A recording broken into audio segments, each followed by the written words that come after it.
this arrived the other day. It's this huge Pelican case with the Corsair Link logo on it, so you guys know what's in here. I've been informed that this is the only one of these Pelican cases here in Australia. What we're gonna do today is take a look at what's inside everything for the brand new Corsair Link ecosystem. Let me see if I can pick this up. This thing is ridiculously heavy. Oh! And as I said at Computex, with this new Corsair Link stuff, this is probably going to be absolutely game-changing for fans and RGB.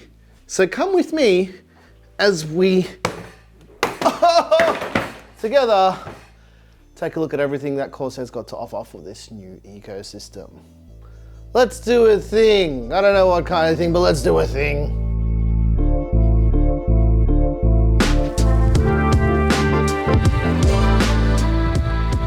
All right, let's see what's inside this big ass Pelican case. Now we've got a Pelican case, Claire. We didn't have one before. It is quite handy. Yeah. All right. I've only opened the top of this, and I think there's a couple layers to this, but first of all, we've got the H150i RGB. As mentioned at Computex when we showed off how the whole system works, the idea behind the new iCUE Link system is almost no cables except for one cable plugging into a controller. All the fans are magnetic and daisy channelable with clips, so gone are the days of having that Corsair cable mess. We have a build coming with all this stuff really soon. I still don't know what's in here, but yes, we will do a build, I suppose. We've got the new QX120 RGB fans. These are the magnetic fans that we showed off at Computex. I'll link to the video so you can see what I'm talking about, because in that video, I explained how the whole system works. One thing that we haven't been able to show yet is the new version of iCUE and how this all integrates. When we're at Computex, it's kind of hard to get a gauge of what products they're going to release, if that makes sense. But now that we've got them in their retail packaging, I can definitely confirm what you will be able to buy. There's the connector kit. So basically this uses like a little kind of edge connector to connect all the fans, and then clips for rigidity, and everything's also magnetic. So you get a couple ways for like structural integrity for the new system. So there's that. There's also the new cable. This is the cable that plugs into the fans.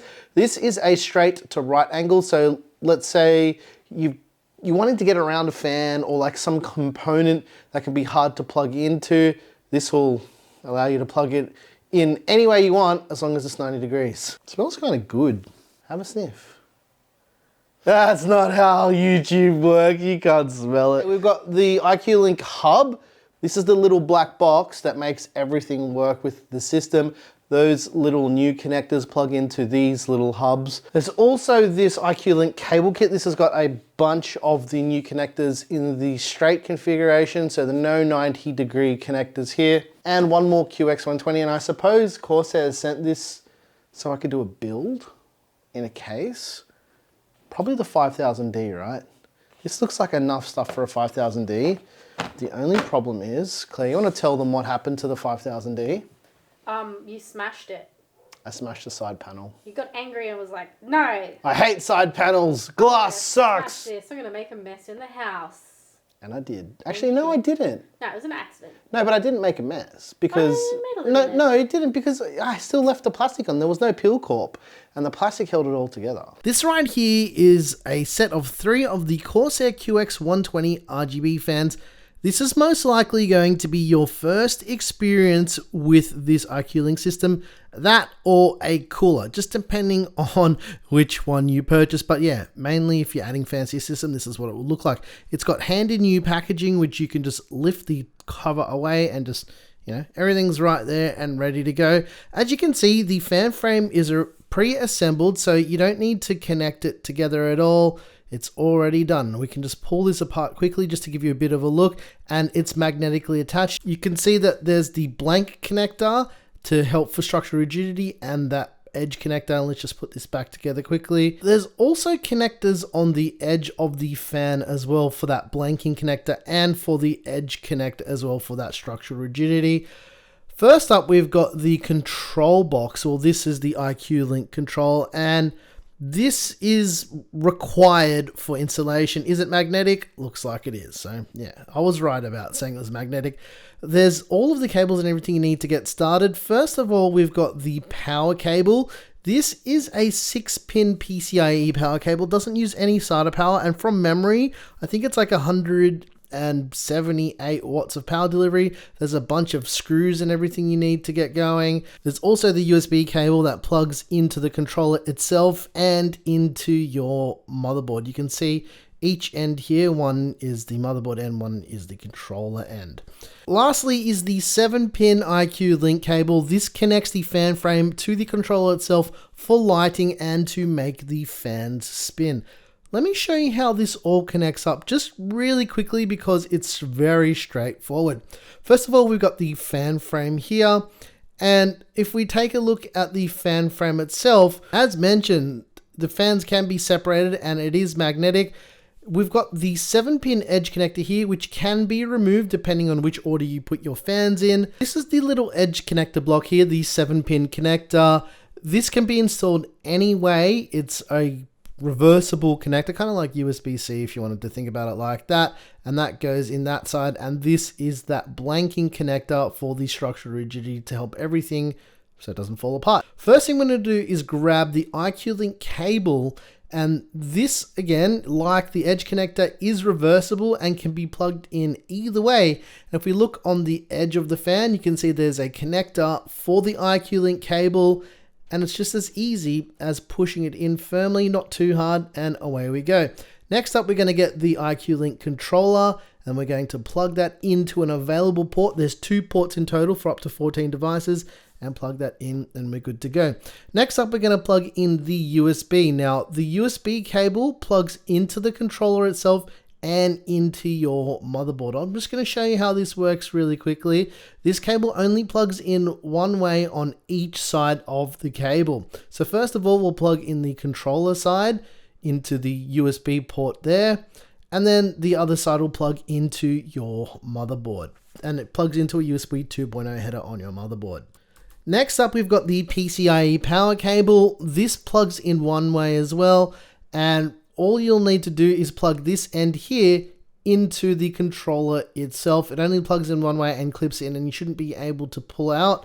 And then we're going to plug the other end of that 6-pin PCIe power cable into an available PCIe power cable on your power supply, or rather coming from your power supply. And that's the layout really for the whole system. It's not overly complicated, and only 2 cables to really plug into that aren't the controller. You've got the power cable that plugs into the power supply as mentioned, and then you've got the USB cable which plugs into the motherboard. And yeah, it's a very, very simple and elegant solution for lighting and fan control. Here we are, ladies and gents, inside Corsair iCUE with the new link system plugged in. We're just using the 3 fans that come with this setup just to give you guys an idea of how this works. We'll run the setup wizard. What you can see on the fans now is the orientation of the fans. It seems that they're in a different order than they're appearing, if that makes sense, but nevertheless, we can probably fix that now. Let's run the wizard. Here are your link system hub ports, up to 14 compatible iCUE link accessories. This is all stuff we covered at Computex, so it's good to see this in software now. Hit next. We've got the QX RGB fans. That's all we've got. And what happens with this system is it will detect exactly what fans are plugged in automatically. Hit next. This is the device layout. Now, the thing is, the layout here is wrong, right? So it's showing that from left to right, it's in a different order, but we can move these around and fix that, right? So now it's in the correct orientation. Hit finish, and that's it. Everything from here on out in iCUE is stuff you've probably seen in iCUE before. If not, welcome. This is what Corsair iCUE looks like. We've got our lighting effects here.